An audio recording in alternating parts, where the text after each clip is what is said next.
हारिस नवाज साहब, field marshal Asim Munir साहब गैर मामूली उनका ये दौरा रहा है। ट्रंप से उन्होंने मुलाकात भी की है, ट्रंप की जानिब से उनकी तारीफ़ें भी की गई हैं और पाक भारत जंग में फील्ड मार्शल की बेहतरीन क़यादत और पाक फ़ौज की ज़बरदस्त हिकमत अमली जो उन्होंने अपनाई थी और फिर आलमी मीडिया की भी पजीराई।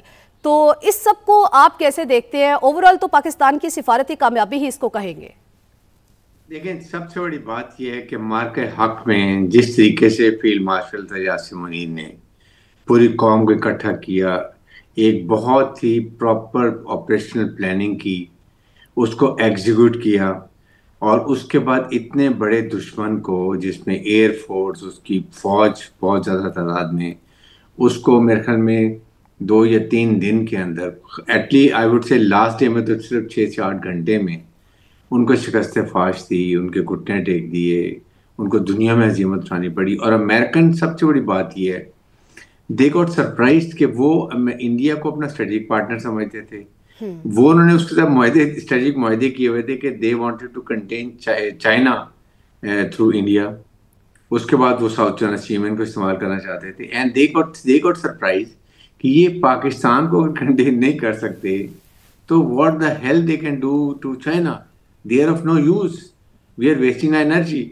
और फिर उसके बाद जिस तरीके से फील्ड मार्शल को बुलाया व्हाइट हाउस में जून में जब गए वहां पर, जिस तरीके से उन्होंने वहां पर अपना लॉजिकल तरीके से वहां पर उनको ब्रीफ किया, नॉट ओनली अबाउट इंडियन ये बयान मरसूस के बारे में, ऑपरेशन सिंदूर के बारे में, उन्होंने ईरान और उसके बाद इजराइल की बात भी की, डिटेल बताई उनको, गाजा में about India Israel doing atrocity वो बताया, वॉर ऑन टेरर के बारे में बताया कि what Pakistan confronting 24 terrorist organisation वहां पर उनको कर रहे हैं।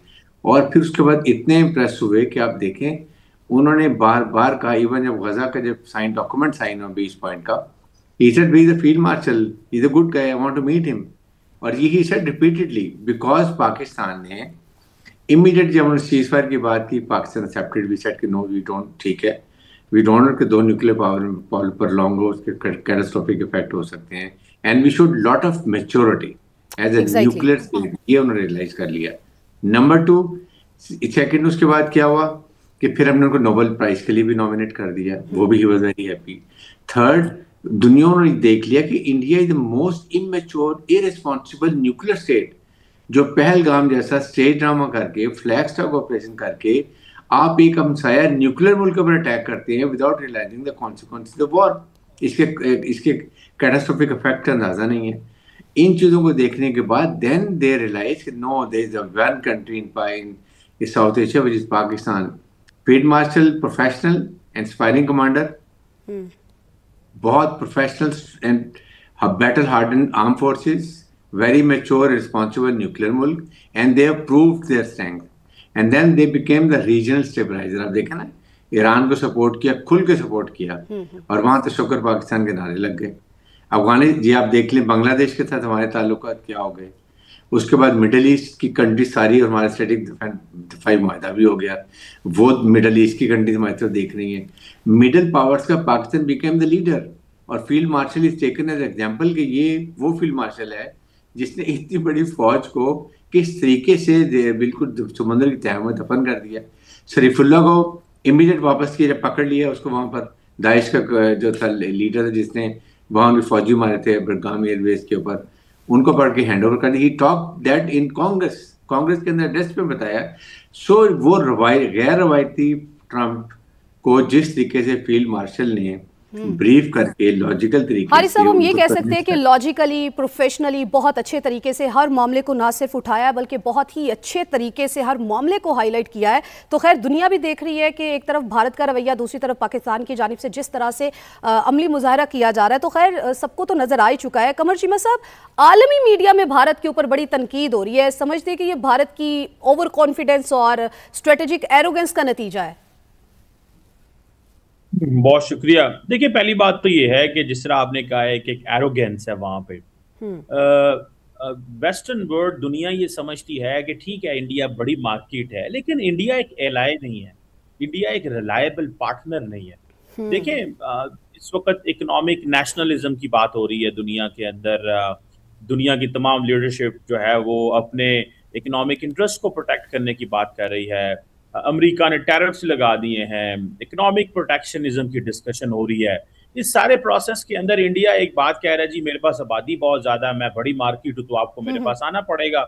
लेकिन दुनिया समझती है कि ठीक है, बिजनेस तो जाएगा जहां पे प्राइवेट जो बिजनेसेस होते हैं, प्राइवेट सेक्टर ने तो वहीं जाना होता है जहां प्रॉफिट होते हैं। लेकिन आपकी जो वैल्यू होती है वो as a partner, as an ally, as a trustworthy partner के तौर पे होती है कि आपके ऊपर कितना रिलाय किया जा सकता है।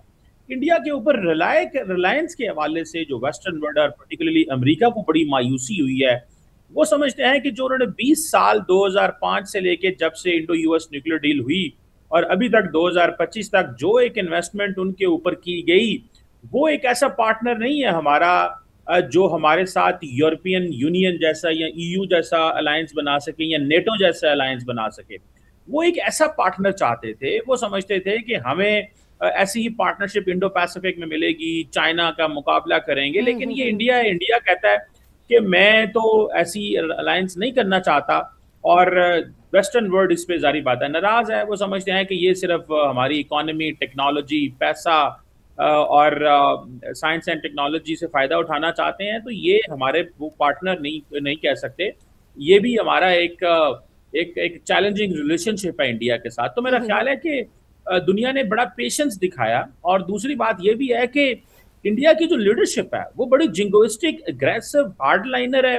घर में आप देखें कि मुसलमानों को टाइट करते हैं और बाकी मुसलमान दुनिया में जाके तो जफियां डालते हैं और कहते हैं जी हमारा आपसे ताल्लुक ही बहुत ज्यादा है। आप देखें कि जिस तरह वो मोदी साहब जो हैं हर वक्त वॉर मॉन्गरिंग कर रहे होते हैं। रूस के सदर को कहते थे this is not an era of war, और पाकिस्तान पे हमला कर दिया। और अमेरिका को खुश करने के लिए ये बात कर दी, लेकिन अरबों डॉलर का तेल इंपोर्ट करके वो कह रहे हैं कि जनाब असल तो यूक्रेन रशिया की जंग को फाइनेंस करने वाले भारत है। तो वो समझते हैं कि ये हमारा पार्टनर नहीं है। और खास तौर पे अमेरिकी लीडरशिप के सामने इंडिया बड़ा बुरी तरह एक्सपोज हुआ जब मई की जंग में अमेरिका ने किरदार अदा किया सीज फायर के अंदर। उस किरदार को उन्होंने माना ही नहीं, ताकि मेरे जो वोट हैं, मेरी इलेक्टोरल पॉलिटिक्स और मेरी जो इंटरनल पॉलिटिक्स से कॉम्प्रोमाइज ना हो जाए। तो आप इमेजिन करें कि एक तरफ मार्को रूबियो इसहाक डार से बात कर रहा है, दूसरी तरफ जयशंकर से बात कर रहा है, और जैसे ही सीज फायर का ऐलान होता है, एक तरफ पाकिस्तान ऐलान करता है, अमेरिका ऐलान करता है, इंडिया भी 15 मिनट में ऐलान कर देता है, लेकिन बाद में मुकर जाते हैं कि नहीं, अमेरिका का इसमें किरदार ही कोई नहीं था। तो दुनिया समझती है कि ये कैसे लोग हैं। यही वजह है कि तो डॉक्टर साहब असल चेहरा, असल औकात जो है वो भारत के सबको अब दिखाई देना शुरू हो गई है, और सबको एटलीस्ट ये पता चलना शुरू हो चुका है कि भारत एक रिलायबल पार्टनर नहीं है, एक रिलायबल दोस्त नहीं है।